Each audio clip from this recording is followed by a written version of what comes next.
Hi అందరూ ఎలా ఉన్నారు? నేను నా లాస్ట్ వీడియోలో అయితే నా పాయింట్ ఆఫ్ వ్యూలో సిజరిన్ బెటరా లేకపోతే నార్మల్ డెలివరీ బెటరా అని అయితే నేను మీకు ఎక్స్ప్లెయిన్ చేశాను. అండ్ నాకైతే సి సెక్షన్ అయ్యింది. సో ఈ వీడియోలో అయితే నేను ఏం ఎక్స్ప్లెయిన్ చేయబోతున్నానంటే, నాకు ఇన్స్టాగ్రామ్లో ఒక 2 DMs వచ్చాయి. అక్క మీకు ఏ టైంలో మూమెంట్స్ తెలియడం అయితే స్టార్ట్ అయ్యింది అండ్ నీ మూమెంట్స్ అయితే ఎలా ఉన్నాయి, బేబీ మూమెంట్స్ అని చెప్పి నన్ను అడగడం జరిగింది. సో నేను ఈ వీడియోలో నాకు ఏ టైంలో మూమెంట్స్ స్టార్ట్ అయ్యాయి అండ్ ఎలా ఉండేవి మూమెంట్స్ అండ్ ఏం తిన్నప్పుడైతే చాలా బాగా హెవీ మూమెంట్స్ ఉండేవి అని అయితే నేను ఈరోజు మీకు ఎక్స్ప్లెయిన్ చేద్దాం అనుకుంటున్నాను అనమాట. వీడియో అయితే కంప్లీట్గా చూసేయండి. ఫుల్ ఇన్ఫర్మేషన్ అయితే మీకు యూజ్ఫుల్ అవుతుంది. నా వీడియోలు కనుక మీకు నచ్చినట్టయితే నా వీడియోని చూసి వదిలేకుండా కొంచెం సబ్స్క్రైబ్ చేసుకోండి, ఓకేనా? నెక్స్ట్ వచ్చేటప్పటికి ఇప్పుడు నాకు మూమెంట్స్ అనేవి బేబీ మూమెంట్స్ 4th మంత్ ఎండింగ్లో అయితే నాకు బాగా తెలిసిందండి.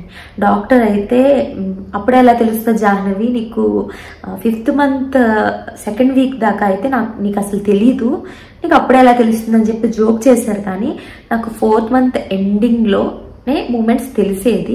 అండ్ 5th మంత్ స్టార్టింగ్లో హాస్పిటల్లో అడ్మిట్ అయ్యాను, ఫీవర్ వచ్చి. ఆ వీడియో కూడా నేను చేశాను, చూడకపోతే చూసేయండి. సో ఆ టైంలో అయితే నాకు మూమెంట్స్ తెలిసేది. అప్పటిదాకా అడ్మిట్ అయ్యాక తెలియడం మానేసింది. అప్పుడు డాక్టర్ అయితే జోక్ చేశారనమాట, అప్పుడే ఎలా తెలుస్తాయి మూమెంట్స్, అది నీ భ్రమ మాత్రమే, ఇప్పుడప్పుడే తెలియదు అని చెప్పి. కానీ ఆ టైంలో ఎందుకో కరెక్ట్గా బేబీ మూవ్ అవుతున్న టైంలో కరెక్ట్గా పొత్తి గడుపు దగ్గర మా హస్బెండ్ హ్యాండ్ పెడితే మా హస్బెండ్ కూడా ఫీల్ అయ్యారు. ఫస్ట్ టైం హాస్పిటల్లో నాకు సెలైన్ ఎక్కిస్తుంటే అప్పుడు పెట్టాను అనమాట హ్యాండ్, ఫీల్ అయ్యారు తను.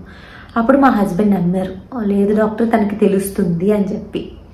సో అప్పటి నుంచి అయితే నా మూమెంట్స్ అనేవి స్టార్ట్ అయ్యాయి. ఎలా ఉండేవి అంటే, స్టార్టింగ్ ఎవరో చిన్నగా లోపల నుంచి కితకితలు పెడుతున్నట్టు చిన్నగా పొత్తి గడుపులో అయితే స్టార్ట్ అవుతుందండి. చాలా మైల్డ్గా. అదేంటంటే మన ప్రెగ్నెంట్ లేడీస్ అబ్జర్వేషన్ మొత్తం అంతా, కాన్సన్ట్రేషన్ మొత్తం అంతా పెడితేనే 4th మంత్ ఎండింగ్ నుంచి 5th మంత్ 1st వీక్ లోపు మనం అబ్జర్వ్ చేయగలం. మరీ అంత అబ్జర్వ్ చేయలేని వాళ్ళు అయితే ఇంకా 5th మంత్ 2nd వీక్ నుంచి అయితే దానంతది మనకు కొంచెం తెలుస్తుంది. బేబీ కూడా పెరుగుతుంది కదా, బంప్, దానంతది మూమెంట్స్ అనేవి మనకి తెలుస్తుంది అనమాట. చాలా అయితే చాలా చాలా చాలా చాలా చాలా యాక్టివ్గా ఉండేవాడు రుద్రాంశ్ అయితే. ఇప్పుడు తిరుగుతూనే ఉండేవాడు, గిరగిర అటు ఇటు తిరిగేవాడు. నేను రోజు మార్నింగ్ చెప్పాను కదా, హనుమాన్ చాలీసా అయితే మా హస్బెండ్ పెట్టేవారు అనమాట. కార్టూన్ ఉంటుంది, చాలా బాగుంటుంది ఆ సాంగ్. సో ఆ సాంగ్ పెడితే వాడు డే స్టార్టింగ్ అయితే అదేనండి. ఎప్పుడు నేను మార్నింగ్ నన్ను లేపేవాడు, మార్నింగ్ ఎప్పుడు నన్ను నా కొడుకే లేపేవాడు అనమాట. ఎలా అంటే లోపల ఇలా తిరిగేవాడు, ఆకలేస్తుంది అని. బేబీకి ఆకలేస్తే వాళ్ళే లేపేస్తారు, ఆకలేస్తున్నట్టు. అయితే ఇలా లేపేవాడు. లేచిన వెంటనే హనుమాన్ చాలీసా పెట్టేవారు, మా హస్బెండే పెట్టేవారు. ఈ లోపు నాకెళ్ళి హార్లిక్స్ తీసుకొస్తూ ఉండేవారు. సో అలా అయితే నా మూమెంట్స్ అనేవి స్టార్ట్ అయ్యాయి. అండ్ మన రియాక్షన్ బట్టి వాళ్ళ రియాక్షన్ అయితే పక్కా ఉంటుందండి. మనం ఏడిస్తే ఎప్పుడైనా, మీరు అబ్జర్వ్ చేశారో లేదో నాకు తెలీదు, అంటే ఆ సిచ్యువేషన్ రాకూడదు అనుకుంటున్నాను అందరికీ. మనం ఎప్పుడైనా బాధలో ఉండి ఎమోషనల్గా ఏడిస్తే వాళ్ళు కూడా సైలెంట్గా మైల్డ్గా అయిపోతారండి, తిరగరు. వాళ్ళు కూడా కడుపులో ఎక్కువ తిరగరు, అలా మైల్డ్గా మెల్లగా ఉంటారు. ఇంకా కరెక్ట్గా 6th మంత్ ఎండింగ్కి వచ్చేటప్పటికైతే ఇంకా ఫుల్గా మనకి తల ఎక్కడుంది అనేది అయితే కొంచెం తెలిసిపోతుందండి మనకి. అంటే మనకి ఇక్కడ మూమెంట్స్ తెలుస్తున్నప్పుడు అది హ్యాండా, కొంచెం తల, అది ఏంటి పార్ట్ అనేది రికగ్నైజ్ చేయగలుగుతాం కొంచెం. ఇంకా 7th మంత్ ఎండింగ్కి అయితే పక్కా రికగ్నైజ్ చేస్తాం అనమాట. ఇంకా గిరగిర తిరుగుతుంటే మనకి మూమెంట్స్ బయటికి పొట్ట నుంచి బబుల్ లాగా మనకి తెలుస్తూ ఉంటుంది 7th మంత్ నుంచి. అయితే సన్నగున్న వాళ్ళకైతే ఇంకా బాగా తెలుస్తుంది, ఎందుకంటే వాళ్ళ చర్మం థిక్నెస్ అయితే చాలా తక్కువగా ఉంటుంది కదా. లావుగా ఉన్న వాళ్ళకైతే చర్మం కొంచెం థిక్నెస్ ఎక్కువ ఉంటుంది కాబట్టి మూమెంట్స్ మరీ అంత ఎక్కువ కనిపించవు. అంటే బయటికి కనిపించవు, తల్లి ఫీల్ అవుతుంది, బయటికి కనిపించవు చూసే వాళ్ళకి అంటారు. కానీ సన్నగుండే వాళ్ళకైతే పొట్ట ఇలాగా లైక్ ఏంటంటే బబుల్లా బయటికి రావడం, చేతులు కాళ్ళు కొంచెం అనేది మనకు కనిపిస్తూ ఉంటుంది అనమాట. సో రుద్రాంష్కి అయితే నేను ఎప్పుడు మూమెంట్స్ తెలియకపోయినా సరే చాలా వరి అయిపోయేదాన్ని అనమాట. అప్పుడు ఒక రోజు అయితే ఏం జరిగింది, 7th మంత్ సెకండ్ వీక్లో 7th మంత్ సెకండ్ వీక్లో నాకు 1 డే మొత్తం అంతా నాకు బేబీ మూమెంట్స్ తెలియలేదండి. నేను ఎప్పుడు కాన్సన్ట్రేషన్ వర్క్ ఫ్రమ్ హోమ్ తీసుకున్నాను. వర్క్ ఫ్రమ్ హోమ్ తీసుకున్నాక కూడా నన్ను ఆఫీస్కి అయితే కంపల్సరీ రావాలి, ఇంకా కుదరదని చెప్పారు. సో ఏంటంటే నేను మెటర్నిటీ లీవ్ 5th మంత్లోనే తీసుకున్నాను. సో అప్పటి నుంచి నేను నా బేబీతోనే టైం స్పెండ్ చేస్తాను, జున్ను అని నేను పెట్టుకుని. కానీ 1 డే మొత్తం అంతా మార్నింగ్ 6 నుంచి ఈవినింగ్ 4 దాకా నాకు మూమెంట్స్ తెలియలేదు. మార్నింగ్ 6 నుంచి 10 దాకా తెలియకపోతేనే నేను కంగారు పడిపోయాను. అవతల మా మదర్కి అండ్ హస్బెండ్కి చెప్పాను, నాకు మూమెంట్స్ తెలియట్లేదు, ఏం చేయాలో తెలియట్లేదు, డాక్టర్ దగ్గరికి వెళ్దామా అంటే మా హస్బెండ్ ఏమో చూద్దాము అంటే తనకి వర్క్ ఉంది. సో అమ్మ కూడా వెళ్దామమ్మా వెళ్దాం, కంగారు పడుకో అని. ఇంకా కరెక్ట్గా ఆఫ్టర్నూన్ 2 అయితే అయ్యింది. ఇంకా ఏడవడం స్టార్ట్ చేశాను. నాకు మూమెంట్స్ అయితే తెలియట్లేదు, ఏం చేయాలో తెలియట్లేదు. బిడ్డ అయితే గట్టి పడిపోయింది పొట్టలో అని చెప్పాను. చెప్తే అంటే డాక్టర్ వన్స్ 7th మంత్ వచ్చాక డాక్టర్ అయితే మీకు ఒక సజెషన్ ఇస్తారు. మీకు ఏమైనా ఉమ్మనీరు లీక్ అవుతున్నా లేకపోతే చిన్ని పెయిన్స్ కింద ఏమైనా వచ్చినా సరే వెంటనే హాస్పిటల్కి వచ్చేయండి అని చెప్తారనమాట. ఈ మాటకి సగం స్ట్రెస్ అనేది మనకు అక్కడి నుంచే స్టార్ట్ అవుతుంది. అమ్మో 7th మంత్లో ఏమవుతుందా అని చెప్పి అసలు స్ట్రెస్ ఏం పెట్టుకోకండి. నాకు అందుకు స్ట్రెస్ అనిపించలేదు, కానీ మార్నింగ్ నుంచి ఆ ఈవినింగ్ దాకా అయితే నాకు మూమెంట్స్ అయితే తెలియలేదు. ఎప్పుడు గిర్ర గిర్ర గిర్ర తిరిగేవాడు. ఎవరు హ్యాండ్స్ పొట్ట మీద పెట్టినా సరే తెలిసిపోయేది వాళ్ళకి కూడా, అంతలా తిరిగేవాడు. ఒక్క మూమెంట్ కూడా తెలియలేదు. డాక్టర్కి వెంటనే కాల్ చేసాం, ఎప్పుడు వస్తారు. డాక్టర్ నేను 5:30కి అయితే వస్తానమ్మా నేను క్లినిక్కి, నువ్వైతే ఒక పని చెయ్యి, ఫస్ట్ హాట్ వాటర్ తాగు అండ్ ఒక స్వీట్ తిను నీకు నచ్చింది అండ్ లెఫ్ట్ సైడ్ తిరిగి పడుకుని చూడు అన్నారు. అండ్ ఈ సజెషన్స్ అయితే నాకు ముందే తెలుసు కాబట్టి హాట్ వాటర్ ఏంటి, నేను ఇంక చాలా హాట్ వాటర్ అయితే తాగాను అండ్ స్వీట్ తిన్నాను, లెఫ్ట్ సైడ్ పడుకున్నాను. ఒక్క మూమెంట్ కూడా తెలియలేదండి. పైగా పొట్ట ఫ్రంట్ పార్ట్లో అయితే రాయిలా తగులుతుంది. ఎప్పుడు నేను ఏం చేసేదాన్ని, బేబీ ఇటుంటే ఇటు ఇటుంటే ఇటు ఏదో పొల్ల పొడిచినట్టు ఇటు ఇటు ఇటు తోసేదాన్ని అనమాట. తోసేదాన్ని అంటే ఇలా ఇలా అంటే వాడు ఇలా కదిలేవాడు, ఇలా ఇలా అంటే ఇలా కదిలేవాడు. అలాగా ఎంజాయ్ చేసేదాన్ని, ఒక ఆటలాగా అనమాట అది. అసలు ఏమీ అనిపించట్లేదు, ఏదో రాయి ఉన్నట్టు ఉంటుంది అనమాట. ఏంటి అని కంగారు పడిపోయాను. డాక్టర్ అన్నారు, నువ్వు ఇంత కంగారు పడతావు కాబట్టి స్కానింగ్ తీయించుకోవే తల్లి ఇంకా నువ్వు అని చెప్పి స్కానింగ్ సెంటర్కి రాశారు. స్కానింగ్ సెంటర్ రాసినప్పుడు వెళ్ళాం స్కానింగ్కి. ఇది మాత్రం డాక్టర్ చెప్పిన చోట స్కానింగ్ చేయించుకున్నాం అనమాట. స్కానింగ్ సెంటర్ అయినా ఎప్పుడు చేయించుకునే దగ్గరేమో వాళ్ళు లేరు కాబట్టి వేరే చోట రాశారనమాట. ఆఫ్టర్నూన్ వెళ్ళాను కాబట్టి. అతను ఫేస్ ఏంటో నాకు అర్థం కాలేదు, కానీ ఫేసే క్వశ్చన్ మార్క్ ఫేస్ ఏమో, నన్ను చూడగానే ఇంకా క్వశ్చన్ మార్క్ ఫేస్ పెట్టారు అనమాట. ఇంకా ఫస్ట్లో లైఫ్లో భయం అంటే ఏంటో నేను చూస్తానండి, నేను చెప్తే నమ్మరు. అతను ఇలా చెక్ చేస్తున్నాడు కానీ ఏంటని చెప్పరే అసలు నాకు. ఇంకా వెంటనే ఇంకా ఫేస్ చూసి అడిగాను, ఏంటి డాక్టర్ బేబీ పొజిషన్ ఏంటి అంటే అప్పుడు చూపించారు. అప్పుడు నాకు తెలిసింది ఏంటంటే బేబీ ముందు రోజు దాకా ఎలా ఉన్నాడంటే రుద్రాంశ్ కాళ్ళు చేతులు ఇప్పుడు నా పొజిషన్లో ఉన్నాయన్నమాట. అంటే చేతులు ఇలాగా తంతి బయటకు వచ్చేలా, కాళ్ళు ఇలా తంతి బయటకు వచ్చేలా. కానీ మార్నింగ్ నుంచి ఎలా మారిపోయాడంటే వీపు ఇలా వచ్చింది, అంటే ఇలా రివర్స్ పొజిషన్లో ఉన్నాడనమాట బేబీ. అంటే నాకు ఫేసింగ్ చేసి ఇలా బేబీ వీపు స్పైన్ అనేది ఇలా వచ్చేసింది నాకు. సో స్పైన్ అనేది ఇలా వచ్చింది ఇటు ఇటు, అంటే ఫేస్ అంటే బేబీని నేను ఇలా ఎత్తుకుంటే అలాగా ఆ పొజిషన్లోకి వచ్చేసాడు. నాకు గట్టిగా తగులుతుంది అంటున్నాను కదా, అదేంటంటే బేబీ స్పైన్, మొత్తం స్పైన్ వీపు మూమెంట్స్ అనేవి చక్కగా కదులుతున్నాడు. నాకైతే తెలియట్లేదు. అదేమో లోపల సైడ్, లోపల నా వెన్నుపూస సైడ్ వెనకాల సైడ్ అయితే కాళ్ళు చేతులు ఊపుతూ తిరుగుతున్నాడు మంచిగా. చాలా కంగారు పడాను. ఒక్కసారి ఉఫ్ అనుకుని అమ్మయ్యా అనుకుని ఆ రోజు ఈవినింగ్ డాక్టర్ గారి దగ్గరికి వెళ్ళాను.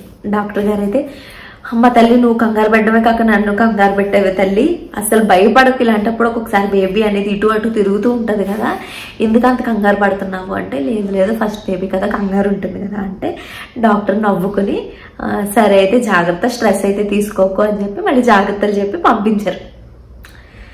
సో ఏంటంటే మూమెంట్స్ ఒక్కొక్కసారి మనకి మిస్ అవుతూ ఉంటాయి. అది నెగ్లెక్ట్ అయితే అసలు చేయకూడదు, కానీ కంటిన్యూస్గా మూమెంట్స్ అయితే అబ్జర్వ్ చేసుకుంటూ ఉండాలి షార్ప్గా.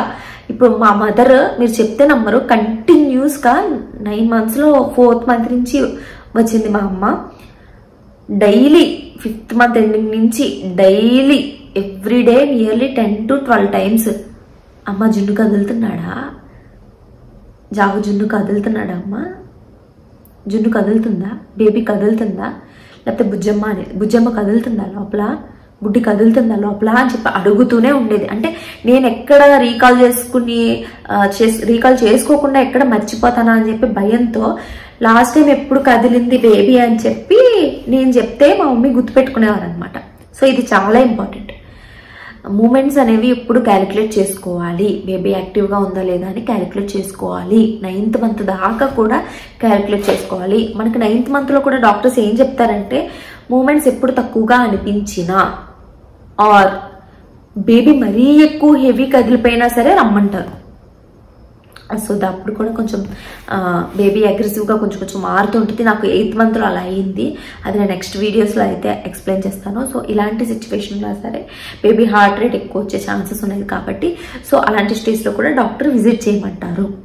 సో నేను చెప్పేది ఏంటంటే 7th మంత్ నుంచి అయితే ఏ చిన్న కాంప్లికేషన్ వచ్చినా సరే నెగ్లెక్ట్ చేయకుండా సర్లే అని వదిలేకుండా డాక్టర్ని అయితే కన్సల్ట్ చేయండి, తప్పు లేదు.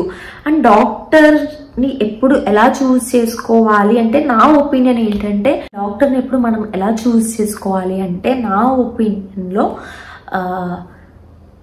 2 to 3 కిలోమీటర్స్ రేడియస్లో ఉన్న హాస్పిటల్ అయితే చూస్ చేసుకోవాలి. అండ్ నెక్స్ట్ వచ్చేసి NICU అనేది పక్కా ఉండాలండి. బేబీకి చాలా ఇంపార్టెంట్. NICU అనేది పక్కన ఉండేలా చూసుకోవాలి. అండ్ నెక్స్ట్ థింగ్ ఏంటంటే 24/7 అని హాస్పిటల్స్ ఉంటాయి కదా. 24/7 అంటే 24 గంటలు ఓపెన్లోనే ఉంటుంది అనమాట. ఎమర్జెన్సీ హాస్పిటల్ అంటారు కదా, తల్లిబిడ్డ హాస్పిటల్స్ అని చెప్పి అదైతే చూస్ చేసుకోవాలి. సో ఇలా అయితే డెలివరీ ప్లాన్ చేసుకోండి, ఓకేనా.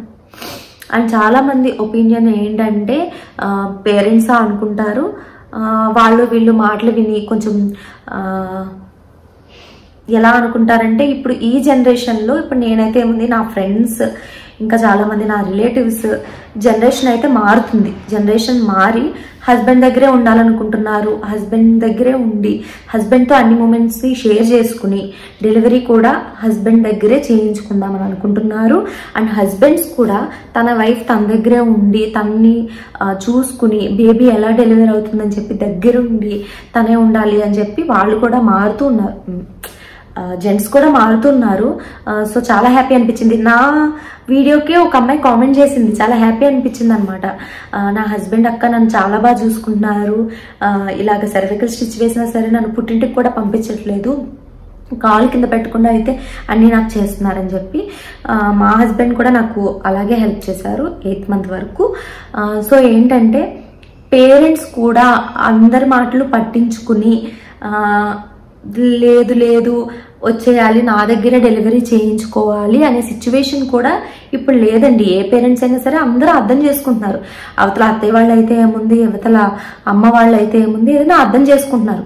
పుట్టింటికి సంబంధించింది కాబట్టి మదర్స్ కూడా అర్థం చేసుకుని సరే ఆ డబ్బులు ఏమో మేము ఇక్కడికే వచ్చి పెడతాము, నీకు వచ్చి మేమే సర్వీస్ చేస్తాము అని అంటున్నారే తప్పించి లేదు నువ్వు వచ్చేసి మా ఇంటి దగ్గరే నువ్వు చేయించుకోవాలి లేకపోతే నేను సొసైటీకి ఏం సమాధానం చెప్పుకుంటాము అని అయితే ఏ పేరెంట్స్ అయితే ఇప్పుడు లేరండి. పిల్లలకి చాలా బాగా సపోర్ట్ ఉంటున్నారు.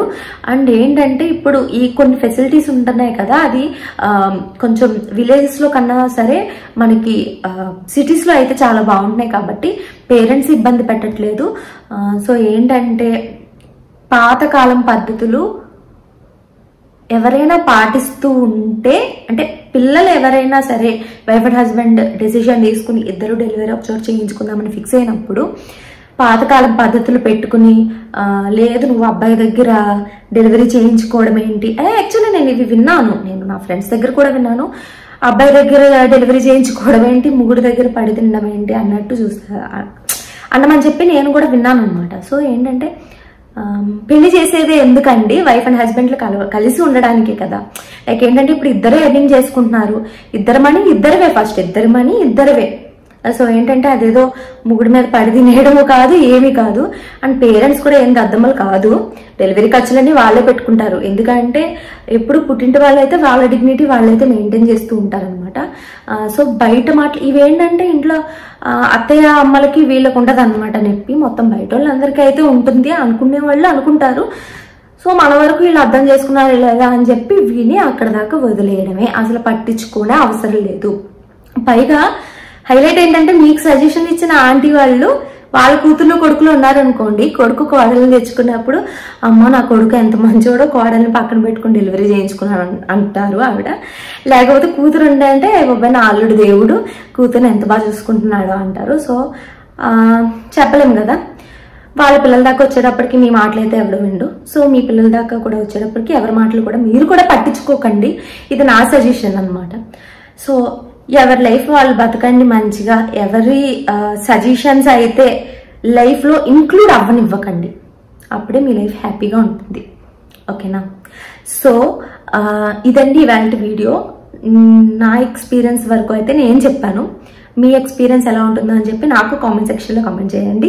నేను వీలు చూసుకుని అయితే మీకు రిప్లై బ్యాక్ ఇస్తాను. సో నా వీడియోస్ కనుక మీకు నచ్చినట్టయితే please do like, share and subscribe. And పక్కనే ఉన్న బెల్ ఐకాన్ అయితే క్లిక్ చేసేయండి. నెక్స్ట్ టైం నుంచి నా వీడియో నోటిఫికేషన్స్ అయితే మీకు వచ్చేస్తాయి.